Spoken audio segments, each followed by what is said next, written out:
Қымбатты достар, оқырманымызбен жылулық және қамқорлықпен бөлісетін халықаралық зағиптар күнін атап өтеміз. Біз өмір сүріп жатқан әлем шу мен қарбаласқа толы. Біздің көз қарасымыз қаланың сұлулығымен, оның жарқын түстерімен және көркем саябақтарымен қамтылған. Ал зағип адам қоршаған әлемді қалай қабылдайды? Ойланып көрдіңіз бе?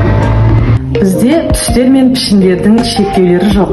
Әлем туралы қиялымыз бен қабылдауымыз уақыт пен кеңістікті жарып өте алатын, ерекше мазмұн беретін қабілетке ие. Біздің кітапхана көру шектеулерін жеңуге және өз армандарын жүзеге асыруға тырысқандарды қолдап, шабыттандырады. Оқырманымыздың арқасында біз әлемді жаңаша сипатта көріп, шынайы сұлулықты сезінуді үйрендік.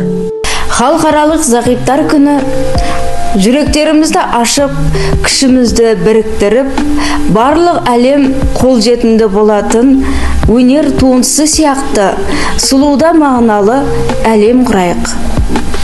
Бізде әрбір сөз, әрбір эмоция, әрбір ой ерекше мәнге ие болады. Осы күні біз жандары тұңғиық терең, ерекше қабілетті оқырмандарымызбен мақтанатындығымызды айтқымыз келеді.